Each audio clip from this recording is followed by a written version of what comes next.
Hello बच्चों, आप सभी का स्वागत है सिग्मा क्लासेज मेरठ में। और आज हम एसएससी सीजीएल का जो पेपर हुआ था 1/12/2022 उसकी शिफ्ट 2 डिस्कस करेंगे। शिफ्ट 1 हम ऑलरेडी डिस्कस कर चुके हैं और लगातार ये सारी जितनी भी शिफ्ट हैं इनके सॉल्यूशन लगातार आते रहेंगे।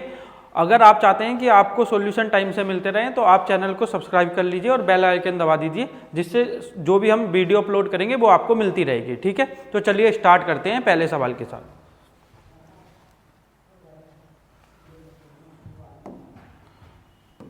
कह रहा x एक ऋणात्मक संख्या है, मतलब x एक निगेटिव नंबर है, k plus 1/k equal to -2।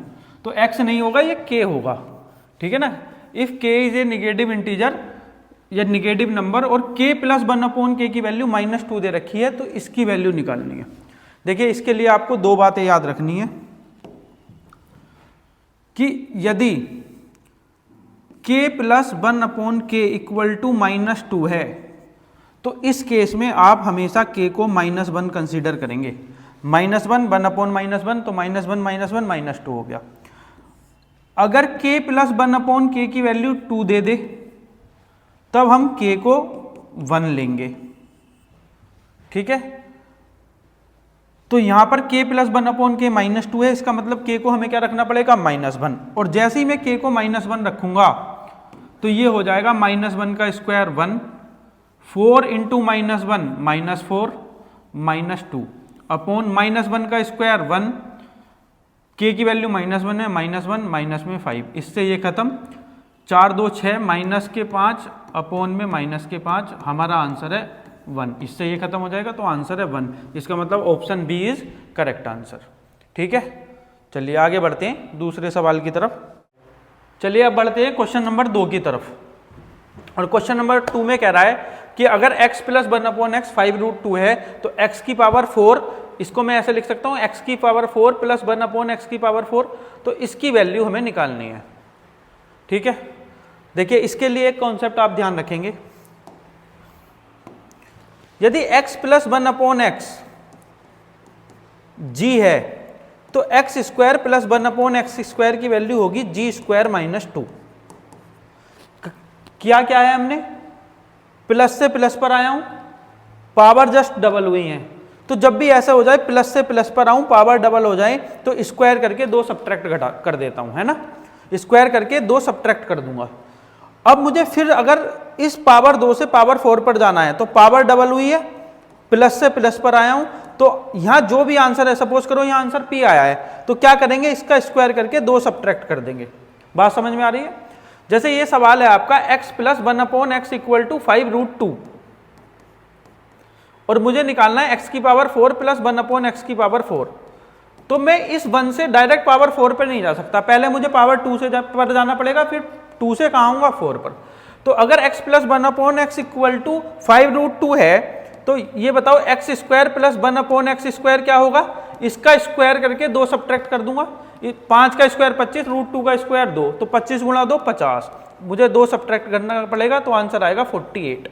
लेकिन मुझे तो x की पावर 4 प्लस 1/x की पावर 4 चाहिए, तो क्या करूंगा, इसका स्क्वायर करके क्या कर दूंगा, 2 सब्ट्रैक्ट कर दूंगा। अब आप इस सवाल को ऐसे कर सकते हैं, यदि आपको 48 का स्क्वायर आता है तो आपको पता है ये 2304 -2 कर दूंगा, आंसर आ जाएगा 2302। कुछ बच्चे ऐसे होंगे जिन्हें 48 का स्क्वायर नहीं आ रहा होगा। अगर आपको 48 का स्क्वायर नहीं आ रहा तो अगर आप इसमें यूनिट डिजिट लगाना चाहें तो 8 का स्क्वायर आएगा 4 -2, तो यूनिट डिजिट आएगा 2, और यहाँ इस ऑप्शन को छोड़कर सभी में 2 है, यानी आंसर इनमें से कोई भी हो सकता है। इसलिए यहाँ लास्ट डिजिट वाला कॉन्सेप्ट फेल हो रहा है, इसलिए आपको लास्ट 2 डिजिट का कॉन्सेप्ट लगाना पड़ेगा। अगर आप किसी नंबर के स्क्वायर में लास्ट 2 डिजिट निकालना चाहते हैं तो एक कॉन्सेप्ट ध्यान रखेंगे कि अगर आपको इस 48 के स्क्वायर में लास्ट 2 डिजिट निकालनी है तो आप इसे ये देख लें, ये 50 से कितना दूर है, 50 से 2, तो उस 2 का स्क्वायर कर लें, क्या आएगा 04, और उसमें से 04 48 के स्क्वायर में लास्ट 2 डिजिट 04 होंगी, और हमें घटाना क्या है, यहाँ 04 है लास्ट 2 डिजिट, -2 करना है, यानी एंड में आएगा 02। तो ऐसा ऑप्शन जिसकी लास्ट 2 डिजिट 02 है, केवल डी ऑप्शन है, तो आंसर होगा डी। सही है। अगर मान लीजिए मैं यहाँ आपसे कह दूं 57 का स्क्वायर है, इसकी लास्ट 2 डिजिट बताइए। तो यहाँ कितना फालतू है 50 से 7, तो 7 के स्क्वायर में 49, लास्ट 2 डिजिट विल बी 49।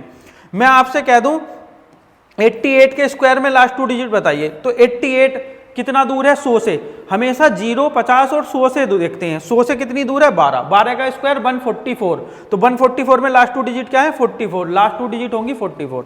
तो या तो आप 48 का स्क्वायर डायरेक्ट याद हो तब भी कर सकते हैं, और अगर 48 का स्क्वायर याद नहीं है तो लास्ट 2 डिजिट के कॉन्सेप्ट से आप इस सवाल को कर सकते हैं। चलिए अगले क्वेश्चन की तरफ पढ़ते हैं, क्वेश्चन नंबर 3। ये अच्छा क्वेश्चन है, थोड़ा सा देखिए। देखिए एक बात सबको पता होगी कि जो टाइम होता है वो डिस्टेंस अपॉन स्पीड होता है, समय बराबर दूरी बटा चाल। लेकिन ये जो नाव वाले क्वेश्चन होते हैं, रिवर वाले क्वेश्चन होते हैं, देखिए इसमें मैं आपको एक बार पूरी चीज बता देता हूं। इसमें 2 कॉन्सेप्ट होते हैं, एक होता है डाउन स्ट्रीम, एक होता है अप स्ट्रीम। डाउन स्ट्रीम का मतलब होता है जिधर पानी बह रहा है नाव भी उधर चल रही है।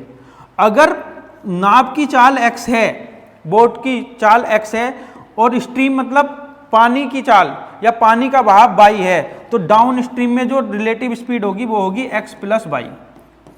अगर पानी इधर की तरफ बह रहा है, नाव इधर चल रही है, तो यहां रिलेटिव स्पीड होगी x माइनस वाई, जहां x होती है स्पीड ऑफ बोट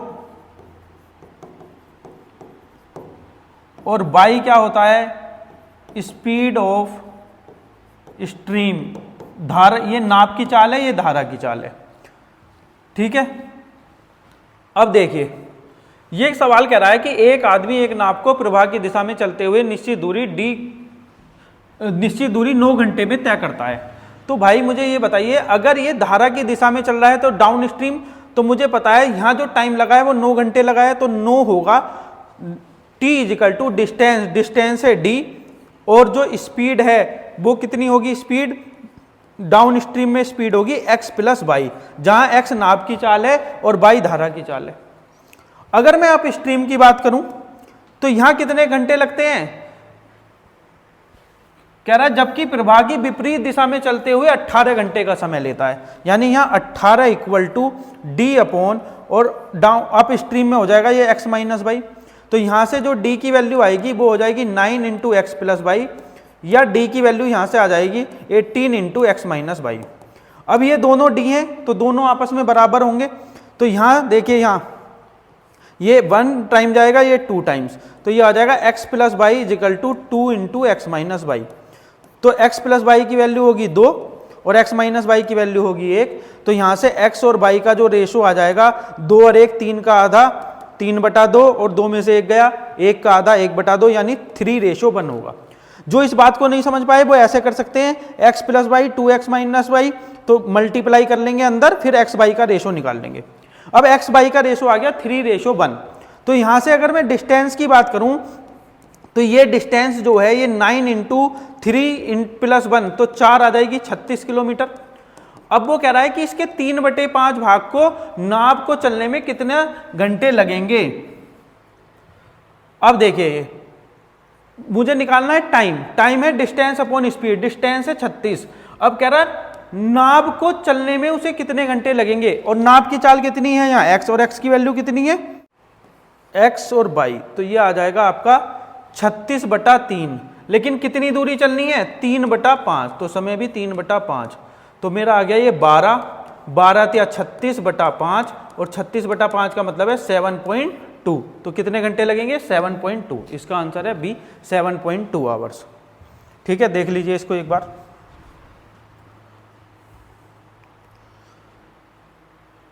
चलिए क्वेश्चन नंबर 4 की तरफ बढ़ते हैं। Answer the following, production of steel, तो कह रहा है what is the centre angle corresponding to the production of steel भाई केरला। केरला कहाँ है भाई, ये रहा 200 का प्रोडक्शन है। ये कितना आ रहा है 2 2 4 5 6 2 8, और ये कितना हो गया पूरा 2, तो ये आ गया 1000। भाई ये टोटल सम कितना आ रहा है, देखो यहाँ 240 और 160 400, 220 और 180 400, 400 400 800 और 200 1000, तो ये पूरा 1000 है। अब इस 1000 की वैल्यू दे रखी है, तो ये पूरा कितना होता है टोटल 360 डिग्री, तो 1000 बता रहा है 360 डिग्री को, तो 200 कितना बताएगा, तो 200 भाई इसको 5 से भाग करोगे तभी तो आएगा 1000 को, जब 5 से भाग करोगे 200 आएगा, तो 360 को 5 से भाग करो, 10 से भाग करोगे तो 36, 5 से भाग करोगे तो 72, तो आंसर आ जाएगा 72 डिग्री। तो 72 डिग्री कहाँ है, ये रहा D, D is the correct answer. ठीक है, क्वेश्चन नंबर 5 पे चलते हैं।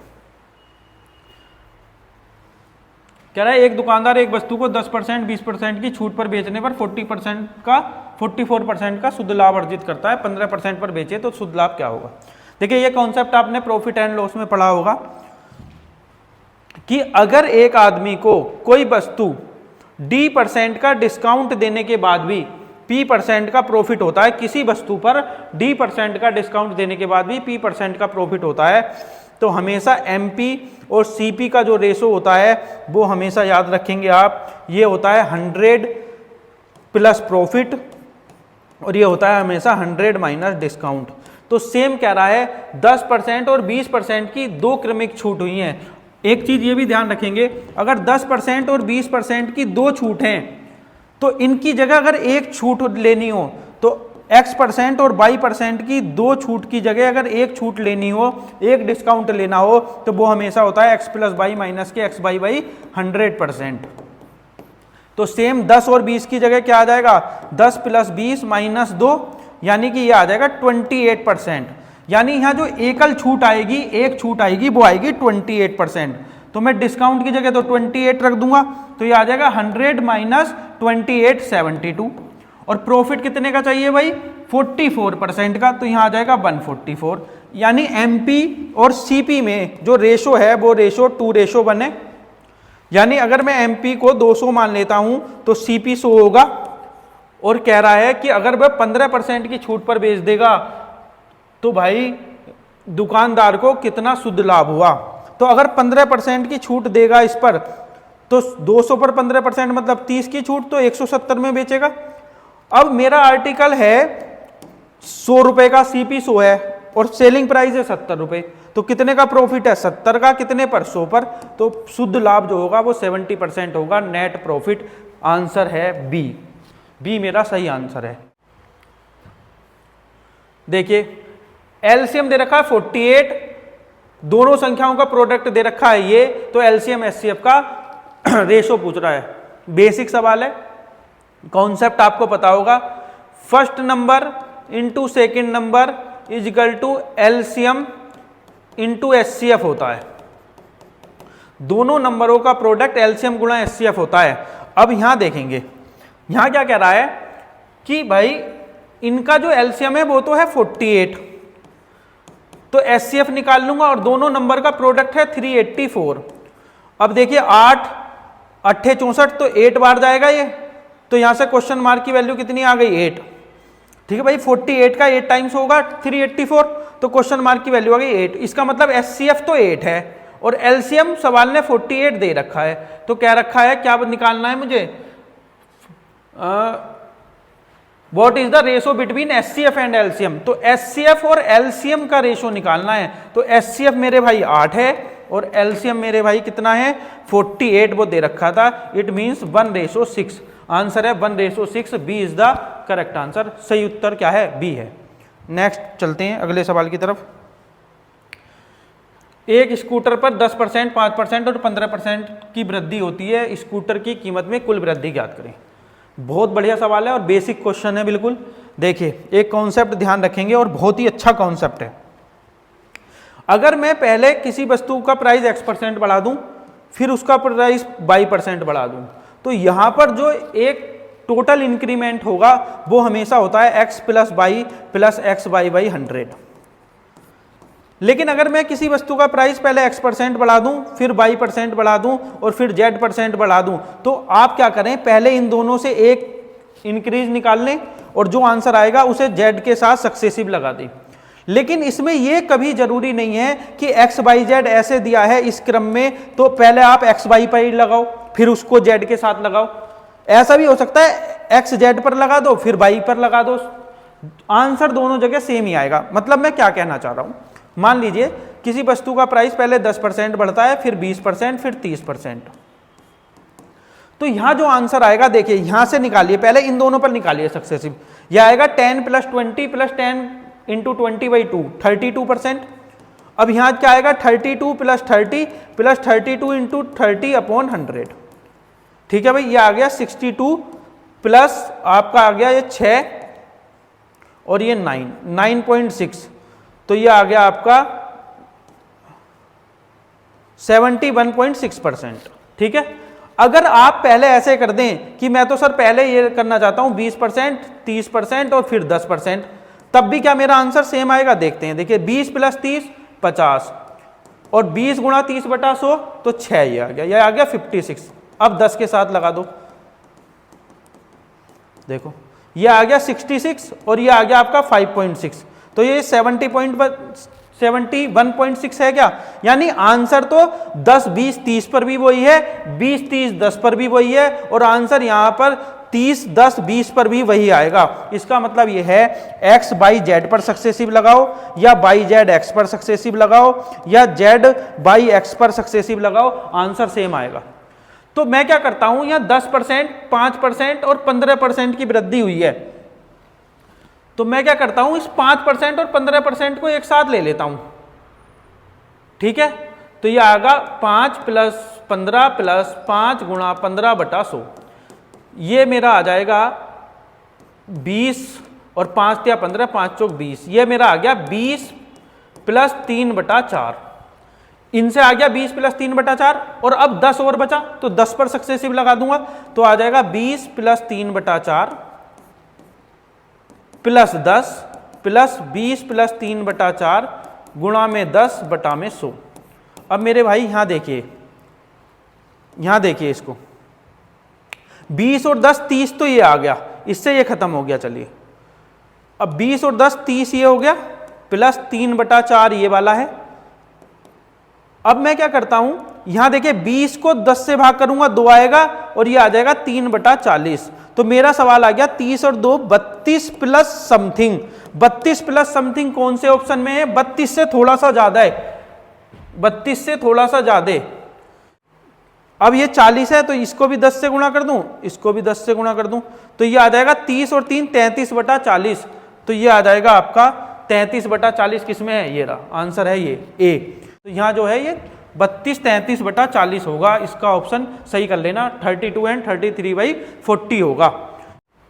देखिए ये कह रहा है कि ये दोनों जो ट्रायंगल हैं ये सिमिलर हैं, ABC, और ये कौन सा है? DEF। ठीक है, the area of similar triangles, इसका एरिया x² है और इसका एरिया y² है। देखिए जब दो ट्रायंगल सिमिलर होते हैं तो उनका हर करस्पॉन्डिंग लेंथ कंपोनेंट बराबर होता है। अगर एरिया का स्क्वायर x² y² है, एरिया का रेशो, तो जो भी लेंथ कंपोनेंट होगा उसका जो रेशो होगा वो एरिया के रेशो का रूट होगा। यानी यहां जो लेंथ कंपोनेंट का रेशो आएगा वो x/y आएगा।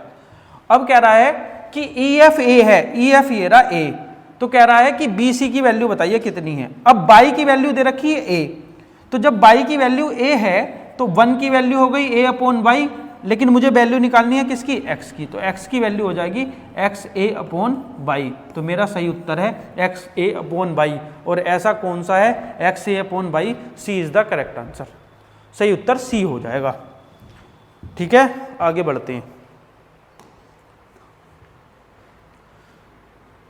एक परीक्षा में एक कक्षा में 25 छात्रों के अंकों का औसत 19 था। ठीक है, 19 था, और बाद में क्या हो गया? बाद में शिक्षक ने महसूस किया कि दो छात्रों के अंक 14 और 15 के बजाय 14 और 15 के बजाय 18 और 19 लिख दिए थे।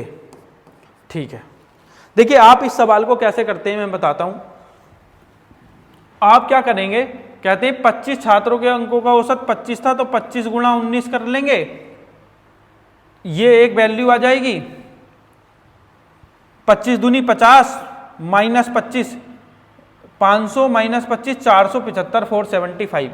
फिर आप क्या करेंगे, 14 की जगह 18 लिख दिया था और 15 की जगह 19 लिख दिया था, मतलब 4 बढ़ा कर लिख दिया था। तो आप इसमें से 8 घटा देंगे, एक नंबर आ जाएगा।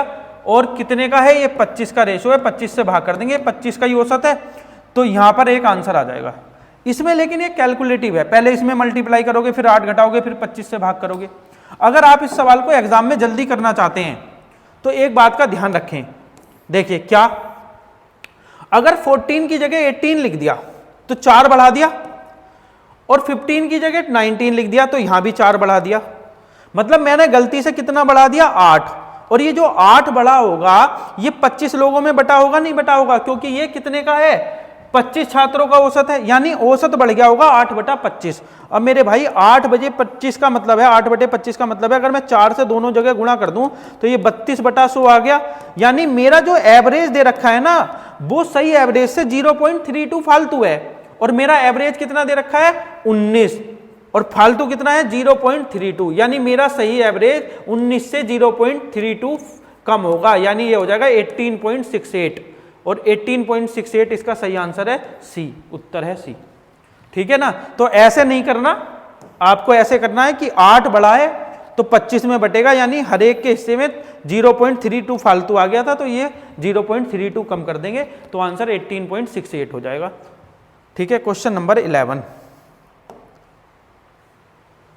ये तो बहुत आसान है, सबको पता है जब बेस सेम होते हैं पावर ऐड हो जाती हैं। तो 9 5 14, x की पावर 14 है, 0 का कोई मतलब नहीं है, और यहाँ x की -10 है, तो क्या हो जाएगा, 14 - 10, x की पावर 4 सही आंसर है। इसका मतलब इस सवाल का आंसर ए है। ये तो बेसिक ही है, बिल्कुल 1 ही सेकंड का क्वेश्चन है। आगे बढ़ते हैं। 12, देखिए ये सबको पता है, एक फॉर्मूला होता है sin A cos B minus cos A sin B। तो ये sin A माइनस बी होता है, तो यहां क्या करूंगा मैं, sin 30 - 60, तो ये आ गया sin -30। तो sin -थीटा क्या होता है, देखिए sin -थीटा होता है माइनस sin थीटा। आप ध्यान रखेंगे केवल कोस में जब -थीटा आता है तो उसका आंसर कोस थीटा होता है, या कोस का उल्टा सेक के साथ जब -थीटा आता है तब उसका आंसर सेक थीटा होता है। बाकी किसी के साथ भी अगर थीटा आ रहा है इस टाइप से माइनस में तो माइनस पहले आ जाता है। तो sin -30 का मतलब माइनस साइन 30 डिग्री, तो -sin 30 डिग्री बी इसका सही आंसर है। कल को यहां ऐसे भी हो सकता है, ये वाला फॉर्मूला पूछ ले, sin A cos B plus cos A sin B, तो ये जो फॉर्मूला होता है ये sin A प्लस B का होता है। और अगर यहाँ sin A cos B minus cos A sin B है तो ये sin A माइनस B का फॉर्मूला है। केवल ज्योमेट्री के फॉर्मूले पर बेस्ड क्वेश्चन है। नेक्स्ट आगे बढ़ते हैं। देखिए ये कह रहा है इनका मीन प्रोपोर्शन और इनके थर्ड प्रोपोर्शन का अनुपात क्या है। देखिए 1.6 और 3.6 इनका मीन प्रोपोर्शन, और 5 और 8 का थर्ड प्रोपोर्शन। ये मैंने आपको पिछली क्लास में भी बताया था, एक बार दोबारा बताता हूं। अगर ए बी हैं और उनका मीन प्रोपोर्शन निकालना है तो मीन प्रोपोर्शन मध्यानुपाती होगा √AB, और अगर ए बी हैं उनका थर्ड प्रोपोर्शन निकालना है तो थर्ड प्रोपोर्शन होगा B² A। तो यहां से मीन प्रोपोर्शन हो जाएगा 1.6 × 3.6 का रूट। तो देखो यहाँ 1 0 यहाँ आएगा, 1 0 यहाँ, तो ये 16 का रूट 4, 36 का रूट 6, और यहाँ से 10 × 10 में से 10 बार आ जाएगा। यानी मीन प्रोपोर्शन तो हो गया इनका ये। अब इनका थर्ड प्रोपोर्शन क्या होगा, 8 × 8/5 B² A, तो ये हो गया 8 × 8/5। तो 5 2 जा 10, 2 2 जा 4, 2 4 जा 8, 2 3 6, 2 दूनी 4, तो ये आ गया 3:16, 3:16। ऐसा कौन सा ऑप्शन है, सी। मेरा सही उत्तर सी होगा। बेसिक है बिल्कुल, केवल इस पर है। एक चीज और ध्यान रख लेंगे, ए बी सी का थर्ड प्रोपोर्शन बी, इसका fourth proportion A B C का होगा BC/A। तो mean proportion, third proportion, fourth proportion. एक जोड़ी जूते के CP और SP का डिफरेंस दे रखा है 1200। यदि प्रॉफिट 15% है तो SP बताइए। देखिए CP और SP का डिफरेंस दे रखा है 1200 और प्रॉफिट है 15%। अगर 15% का प्रॉफिट है तो 15% का मतलब 3/20, यानी 20 की वस्तु 23 में बेची होगी। तो कितने का डिफरेंस है, ये CP है ये SP है, तो अगर बी 15% का प्रॉफिट है तो 15% का मतलब 3/20, 20 तो है सीपी, 3 का प्रॉफिट है तो एसपी कितना है 23, तो कितने का फायदा हो रहा है 3 का। और सीपी और एसपी का डिफरेंस मतलब एसपी और सीपी का डिफरेंस कितना है यहाँ 1200, तो 3 की वैल्यू 1200। अगर 3 की वैल्यू 1200 है तो क्या मल्टीप्लाइंग फैक्टर 4 है क्या यहाँ 400, तो मल्टीप्लाइंग फैक्टर है 400। तो आपसे पूछा है भाई साहब एसपी बताइए, तो कितना है एसपी, 20 में खरीदी थी 3 का फायदा, तो 23 में तो बेची थी, मल्टीप्लाइंग फैक्टर 400, तो 23 चौक 92, 92 और 2 जीरो, ये आंसर है 9200, आंसर है बी, बी मेरा सही उत्तर है, बिल्कुल सीपीएसपी का बेसिक क्वेश्चन है। अगला देखिए, एक व्यक्ति 25% की वार्षिक दर से उधार देता है, 6 वर्षों में ब्याज तथा उधार दी गई राशि 360 अधिक हो जाती है। देखिए अगर मेरा मूलधन 100 रुपए है, अगर मैं किसी को 100 रुपए उधार देता हूं और रेट ऑफ इंटरेस्ट है 25% और समय है 6%, समय है 6 ईयर, रेट ऑफ इंटरेस्ट है 25%, समय है 6 साल, तो अगर मैं किसी को 100 रुपए उधार देता हूं तो इन 6 साल में जो ब्याज मिलेगा वो 25 गुणा 6 150 होगा 150। देखिए याद रखना है, अगर प्रिंसिपल 100 यूनिट होता है तो याद रखना हमेशा ऐसा ही होता है, रेट इनटू टाइम। तो सिंपल इंटरेस्ट हमेशा रेट और टाइम का मल्टीपल होता है। तो मैंने मान लिया प्रिंसिपल 100 है, रेट 25 है, टाइम 6 है, तो कितना मिलेगा ब्याज 150। अब उसने ये कहा है कि 6 वर्षों में उधार दी गई राशि से 350 रुपए अधिक हो जाता है क्या ब्याज। तो मैंने उधार दिए थे 100 रुपए और ब्याज हो गया 150 इंटरेस्ट, तो कितना अधिक हो गया 50। लेकिन 50 तो मेरे हिसाब से है, जब मैंने 100 रुपए उधार दिए तब 50 फालतू हो रहे हैं, लेकिन उसने उधार कितने अधिक बता रहा है वो 360, यानी 5 की वैल्यू बता रहा है 360, और मुझे किसकी वैल्यू निकालनी है, उधार दी गई राशि वो है कितनी 100। तो सिंपल ऐसे भी कर सकते हैं, जब 50 की वैल्यू 360 है तो 100 की निकालनी है, इसका मतलब 2 गुनी, तो भाई यहां भी 2 गुनी हो जाएगी, ये आ जाएगा 720। भाई 100 रुपए उधार दिए थे, 150 ब्याज हो गया, तो ब्याज जो पैसे उधार लिए थे उससे कितना फालतू है 50, लेकिन सवाल में कितना फालतू दे रखा है 360, तो 50 की वैल्यू 360, तो 100 की कितनी, इसका ये 2 गुना तो इसका ये भी 2 गुना, आंसर है 720, सही आंसर 720 है सी। नेक्स्ट, एक समबाहु त्रिभुज की भुजा 12 सेंटीमीटर है, सर्कल की रेडियस बताइए जो बाहर बना है, ठीक है ना, सर्कल की रेडियस। देखिए कॉन्सेप्ट समझिए, अगर ये एक इक्विलेटर ट्रायंगल है और मैं इसके अंदर सर्कल बना देता हूं एक, और एक इसके बाहर सर्कल बना देता हूं, तो ये जो इन सर्कल है इसकी रेडियस अगर स्मॉल आर है और ये जो सर्कम सर्कल है परिवृत्त उसकी त्रिज्या कैपिटल आर है, तो याद रखना अगर इसकी जो ये इक्विलेटर ट्रायंगल है इसकी साइड ए है, तो याद रखना अगर समबाहु त्रिभुज इक्विलेटर ट्रायंगल की साइड ए है तो स्मॉल आर की वैल्यू जो अंतःवृत्त की त्रिज्या है इन सर्कल की रेडियस है वो होती है a/2√3, और जो परिवृत्त की त्रिज्या है सर्कम सर्कल की रेडियस वो होती है a/√3। तो आपसे क्या पूछा है, जो बाहर बना है परिवृत्त बना है उसकी त्रिज्या बताइए, तो a की वैल्यू कितनी है भाई, साइड है 12/√3, √3 से ऊपर नीचे मल्टीप्लाई कर दो, ये हो गया 3 चौक 12, 4√3, तो आंसर है मेरे भाई 4√3, कौन सा बी सही उत्तर है। आगे बढ़ते हैं अगले सवाल की तरफ। सारे क्वेश्चन बेसिक हैं, ये डीआई का सवाल है 17वां। देखिए इसमें थोड़ी सी कैलकुलेशन है, आप इस सवाल को ऐसे कर सकते हैं। क्या पूछा है, कुल राजस्व का प्रतिशत ज्ञात करें जो दुकान ई से, दुकान ई ये रही, कितने हैं नंबर ऑफ आइटम्स 4000, एसी कितने हैं 5, ये कितने हैं 1, ये कितने हैं 4, तो 5 1 6 4 10, टोटल आइटम 10, लेकिन यहाँ है 4000, 400 मल्टीप्लाइंग फैक्टर हो गया, यानी ये हो गए 2000 एसी। कूलर कितने हो जाएंगे भाई 400, और ये कितने हो जाएंगे 1600, तो ये इनकी एग्जैक्ट नंबर आ गया, ये तो रेशो था, तो बिक्री से आता है, सभी ई की बिक्री से, तो कह रहा है ये जो ई से जो कूलर की बिक्री से जो पैसा आया है और वो ई में सभी की बिक्री से जो पैसा आया है उसका क्या है, परसेंट कितना है। तो बताओ, देखो कूलर का जो प्राइस है कितना है, एक कूलर का प्राइस 8000 और कूलर कितने हैं भाई, कूलर है 400। तो कूलर की बिक्री से जो पैसा आएगा वो आएगा 8000 गुणा 400। अरे बताओ हाँ या ना, इतना पैसा आएगा भाई। कूलर 400 हैं और एक कूलर का प्राइस कितना है 8000, तो 8000 गुणा 400 इतना पैसा कूलर से आ जाएगा। अब ये कह रहा है कि सभी से जितना पैसा आ रहा है उसका कितना परसेंट है। तो भाई 8000 गुणा, अब देखिए यहां एसी की संख्या कितनी है 2000 और एसी का प्राइस 26500, तो 2000 गुणा में 26500 प्लस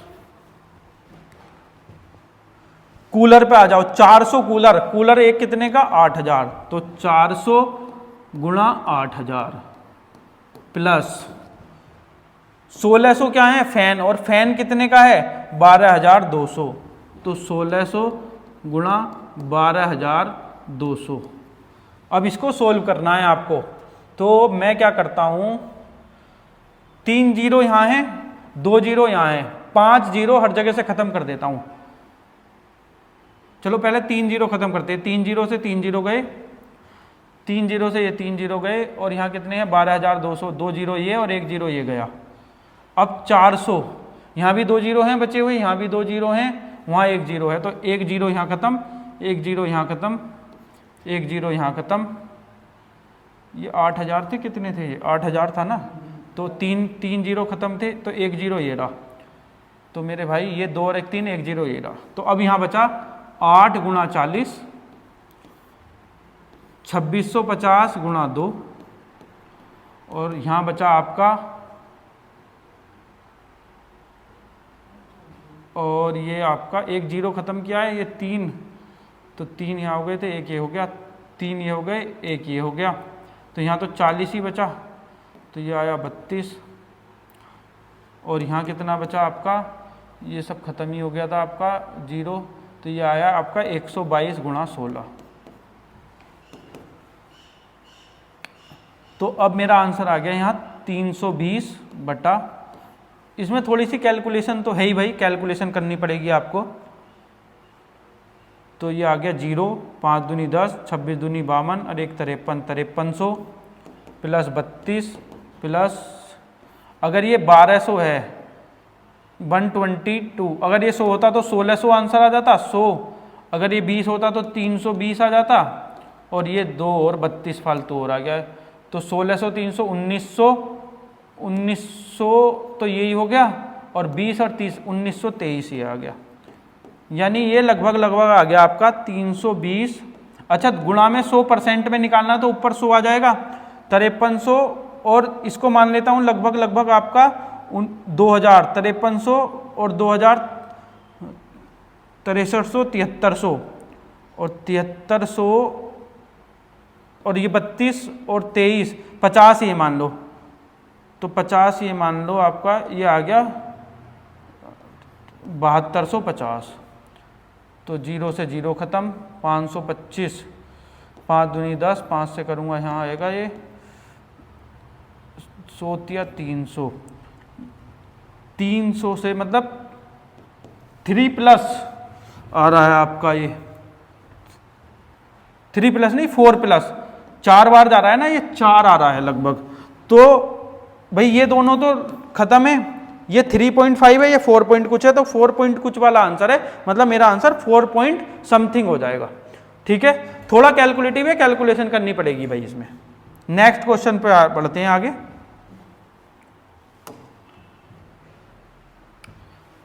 क्या कह रहा है, तालिका के आधार पर निम्नलिखित उत्तर दें। उन छात्रों की संख्या कितनी है जिनके कुल प्राप्त प्रतिशत अंक 80% और उससे अधिक है।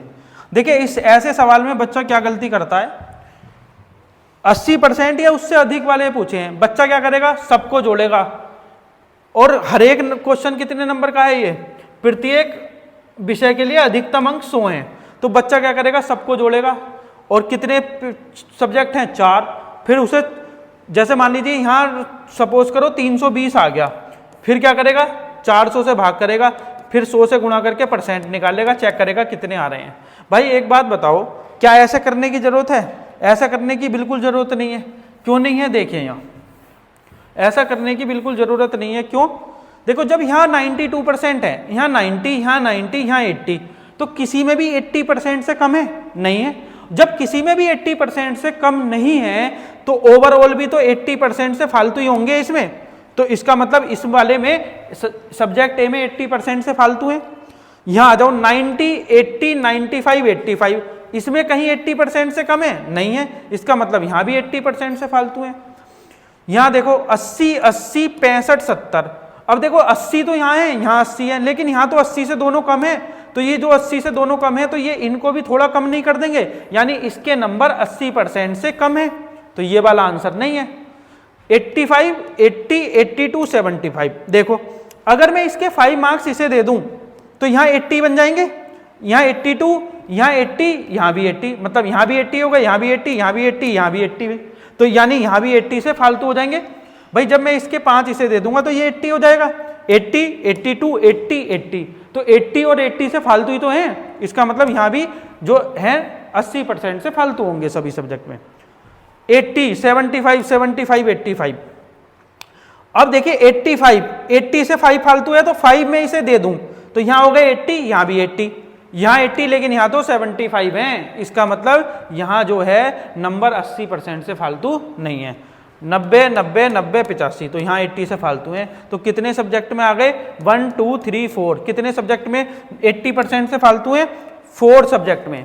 बच्चा क्या करता है? सबको जोड़ता है, फिर 400 से भाग करेगा, फिर उसकी परसेंट निकालेगा। सारों को इतना डेटा करोगे तो बहुत कैलकुलेटिव हो जाएगा, वो करने की जरूरत नहीं है। कैसे कर लेंगे? इस हिसाब से लगा लेंगे, एवरेज टाइप से, जो डेविएशन मेथड होता है वो लगा लेंगे। आगे बढ़ते हैं क्वेश्चन नंबर 19 की तरफ। क्वेश्चन नंबर 19 देखिए।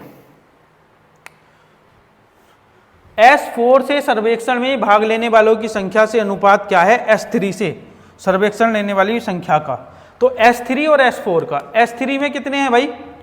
400, S4 में कितने हैं? 500। तो क्या रेशो है? 4:5। ये कोई सवाल है? बिल्कुल आसान है, 4:5। D is the correct answer.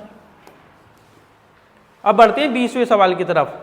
कह रहा है 8127 को 8 से भाग करने पर क्या रिमाइंडर होगा? देखिए हमें सबको पता है कि अगर हम किसी संख्या को 8 से डिवाइड करके रिमाइंडर देखना चाहते हैं तो हमें लास्ट 3 डिजिट देखनी पड़ेंगी। लास्ट में है 127। अगर मुझे पता है कि 15 8 120 होते हैं, यानी 120 होता तो ये पूरा पूरा डिविजिबल होता, तो कितना फालतू है? 7। तो 7 को 8 से भाग करके क्या रिमाइंडर आएगा? 7 ही तो आएगा। जब छोटी संख्या को किसी बड़ी संख्या से डिवाइड करते हैं तो रिमाइंडर हमेशा छोटी संख्या होती है। 120 पूरा पूरा डिवाइड है, कितना फालतू है? 7, क्योंकि 7 8 से कम है, इसलिए यही रिमाइंडर हो जाएगा 7। तो आंसर है 7। अगले आगे बढ़िए। ये टाइम एंड वर्क का है। ABC एक कार्य को क्रम से 10, 20 और 40 दिन में पूरा कर सकते हैं। यदि A को प्रत्येक तीसरे दिन B और C दोनों के द्वारा सहायता प्रदान की जाए तो कार्य कितने दिन में पूरा होगा? ऐसे सवाल में पहले टोटल क्या निकालने? Total work. तो पहले तो टोटल वर्क निकालो। टोटल वर्क इन सब का एलसीएम होगा 40। इफिशियंसी इसकी 4 है, इसकी 2 है, इसकी 1 है। अब कह रहा है कि प्रत्येक तीसरे दिन A को सहायता दी जाए B और C से, यानी पहले दिन A काम करेगा, दूसरे दिन भी A काम करेगा और तीसरे दिन कौन काम करेगा? A + B + C। तो बताओ पहले दिन A कितना काम करेगा? 4, दूसरे दिन A कितना काम करेगा? 4, और तीसरे दिन तीनों कितना काम करेंगे? 7। तो 4 4 8 और 7 15, यानी 3 दिन का काम कितना हो गया? 15। तो इस 40 के आसपास 15 का कौन सा मल्टीपल है? 2। तो 30 कितने दिन का काम हो गया? 6 दिन का। अब कितना काम बचा? 40 था, 30 हो गया, तो कितना काम बचा? 10। अब इस 10 को कौन करेगा? भाई ये साइकिल पूरा हो गया एक 15 का, फिर दूसरा साइकिल पूरा हो गया 15 का। अब इस 10 को पहले दिन A करेगा 4 काम, दूसरे दिन A करेगा 4 काम, और तीसरे दिन तीनों करेंगे कितना काम? 4 4 8 हो गया, तो 2 बचा। अब इस 4 काम को कितने दिन में करेगा? A 1 दिन में, क्योंकि इसकी इफिशियंसी 4 है, 1 दिन। इस 4 काम को A कितने दिन में करेगा? 1 दिन में। और इस 2 काम को तीनों कितने दिन में करेंगे? तीनों की इफिशियंसी 7, 2/7 दिन। तो टोटल आंसर आएगा 6 दिन तो ये रहे, 1 दिन ये वाला, 1 दिन ये वाला, और 2/7 ये वाला। यानी 8 and 2/7 डेज सही उत्तर है। 8 and 2/7 days, A is the correct answer. कह रहा है sine alpha minus sign beta बताइए। देखिए ये तो कुछ नहीं है, तो फॉर्मूला ही है sine C plus sine D, sine C minus sine D, और cos C plus cos D, और cos C minus cos D. ये 4 फॉर्मूले होते हैं, ये आपको ध्यान रखने हैं। देखिए sine C plus sine D होता है 2 sine C plus D by 2 cos C minus D by 2। Sine C minus D होता है 2 sine C minus D by 2। Sine है तो यहाँ साइन है, यहाँ कोस है, साइन है तो यहाँ साइन है, यहाँ कोस है, कोस सी प्लस डी बाई 2। अब प्लस है तो यहाँ प्लस, यहाँ माइनस, माइनस है तो यहाँ माइनस, यहाँ प्लस। कोस में क्या हो जाएगा, कोस में सेम रहते हैं, cos cos 2 cos C plus D by 2 cos C minus D by 2। इस फॉर्मूले में थोड़ा सा चेंज होता है, ध्यान रखना आपको। 2 sine D plus C by 2 sine D minus C by 2। इसमें यहाँ डी माइनस सी हो जाता है। अब डी प्लस सी या सी प्लस डी तो एक ही बात है, लेकिन यहाँ चेंज है, यहाँ सी माइनस डी है, यहाँ डी माइनस सी है। तो याद रखना साइन वाले में साइन कोस दोनों आते हैं, साइन वाले में साइन कोस दोनों आते हैं, लेकिन कोस वाले में प्लस में कोस कोस है, और माइनस वाले में साइन साइन है। तो ये चारों फॉर्मूले आप ध्यान रखना, डायरेक्ट फॉर्मूला पूछा है यहाँ, कोई बहुत बड़ी बात नहीं है, डायरेक्ट फॉर्मूला है। चलिए आगे बढ़ते हैं। Question number 23। इसमें कह रहा है एक हेमिस्फीयर है 4 सेंटीमीटर रेडियस का, ठीक है, और उसे एक कोन में डाला जाता है जिसकी हाइट 72 सेंटीमीटर है, ठीक है ना। तो कह रहा है कि radius of base of the cone क्या है, यानी जो शंकु है उसकी जो बेस है, आधार की त्रिज्या क्या है। जब भी एक फिगर को दूसरी फिगर में चेंज करते हैं, यानी एक आकृति से दूसरी आकृति बनाते हैं, एक वस्तु से दूसरी वस्तु बनाते हैं, तो दोनों का जो वॉल्यूम है, आयतन है, वो बराबर होता है। यानी यहां पर volume of cone equal to volume of hemisphere होगा। अब वॉल्यूम ऑफ कोन क्या होगा, 1/3 पाई आर स्क्वायर एच, और वॉल्यूम ऑफ हेमिस्फीयर क्या होगा, 4/3 पाई आर क्यूब होता है स्फीयर का वॉल्यूम। तो इसका हो जाएगा 2/3 पाई आर क्यूब, ठीक है। तो इसका हो जाएगा 2/3 पाई आर क्यूब। 3 से 3 खत्म, पाई से पाई खत्म। अब इसकी जो रेडियस है वो निकालनी है। इसकी जो हाइट है कोन की वो दे रखी है कितनी, 72, ठीक है। और इसकी रेडियस R1 मान लूँ, इसकी R2। तो हेमिस्फीयर की जो रेडियस है वो कितनी है, 4 सेंटीमीटर। तो ये आ जाएगा 4 गुणा 4 गुणा 4, और ये 2 यहाँ दे रखा है पहले से, है ना, 2। तो मुझे पता चल गया अगर मैं यहाँ 2 से काटूंगा तो यह जाएगा 36 बार, और 4 से काटूंगा तो 9 बार। तो आर स्क्वायर हो गया आपका 16/9। तो आर की वैल्यू आ जाएगी, रूट कर लूंगा तो इसका रूट करूंगा तो 4, इसका रूट करूंगा तो 3। 4/3 का मतलब है 1 and 1/3, 1 और 1/3 0.33। तो 1.33 सेंटीमीटर क्या हो जाएगी, इसकी रेडियस हो जाएगी। बेहद आसान सवाल है, दोनों का वॉल्यूम बराबर रखना है। अगर फॉर्मूला आता है तो कोई दिक्कत नहीं होगी। चलिए अगले सवाल की तरफ बढ़ते हैं, नेक्स्ट क्वेश्चन की तरफ बढ़ते हैं। 23 था ये, 24 सेकेंड लास्ट क्वेश्चन। कह रहा त्रिभुज के 3 कोण इतने हैं तो 2x का मान बताओ। हमें पता है एक ट्रायंगल के तीनों एंगल का सम कितना होता है, 180। तो x - 46, x + 96, और 8x की वैल्यू कितनी है, 180। तो 8 और 1 9 और 1 10, 10x, ये 46 है, 96 है, तो ये कितना बचा, 0, 9 में से 4 गया 5, + 50 = 180। तो ये आ जाएगा 10x = भाई 130 डिग्री आ गया, x की वैल्यू आ गई 13 डिग्री। तो मुझे 2x निकालना है, तो 2x आएगा 2 × 13, 26 degree will be the correct answer. सही उत्तर होगा 26, आंसर सी है। बेसिक है, बेसिक प्रॉपर्टी ट्रायंगल की पहली प्रॉपर्टी कि त्रिभुज के तीनों कोणों का योग 180 होता है। The sum of all 3 angles of a triangle is 180 degree. और ये लास्ट क्वेश्चन की तरफ आते हैं, 25। ओ एक वृत्त का केंद्र है, ठीक है, एक सर्कल है, उसका सेंटर O है। बिंदु P से स्पर्श रेखा खींची गई है जो बिंदु B को Q पर स्पर्श करती है। ये O नहीं है, ये Q है, तो Q पर स्पर्श करती है। ये कोई P है और एक टेंजेंट खींची है जो Q पर टच करती है और कह रहा है PQ 24 है, ये 24 है मेरे भाई, ये 10 है। तो कह रहा है ये बताइए, ये वाली देखिए बेसिक है बिल्कुल, सर्कल में ये प्रॉपर्टी सब पढ़ते हैं कि देखिए अगर ये कोई टेंजेंट है और ये इसका सेंटर है, जब भी मैं वृत्त के केंद्र से उसकी स्पर्श रेखा को मिलाऊंगा तो ये जहां टच करेगी वो 90 डिग्री का एंगल बनाएगी। अगर ये एंगल 90 डिग्री का है, ये 10 है, ये 24 है, तो ये जो 90 डिग्री का एंगल है, तो क्या ये वाला जो ट्रायंगल है, ये वाला ट्रायंगल, ये राइट एंगल ट्रायंगल होगा? और अगर ये राइट एंगल ट्रायंगल है तो क्या इसमें पाइथागोरस थ्योरम लगेगी? तो देखिए ये 90 डिग्री है, ये 10 है, ये 24 है, तो ये कितनी होगी? पाइथागोरस से लगा दो, इसका स्क्वायर इसके और इसके स्क्वायर के सम के बराबर होगा। या सीधा सीधा मुझे ट्रिपलेट दिख रहा है, ये 10 है, ये 24 है, तो 90 डिग्री के सामने की क्या होगी? 26, क्योंकि 10 24 26 का क्या होता है? ट्रिपलेट। तो ये ट्रिपलेट कुछ आपको याद होने चाहिए। 10 24 26 का क्या होता है? ट्रिपलेट होता है। 7 24 25 भी एक ट्रिपलेट होता है, 10 24 26 भी एक ट्रिपलेट होता है। तो ये 10 है, ये 24 है, तो ये कितनी होगी? 26 सेंटीमीटर।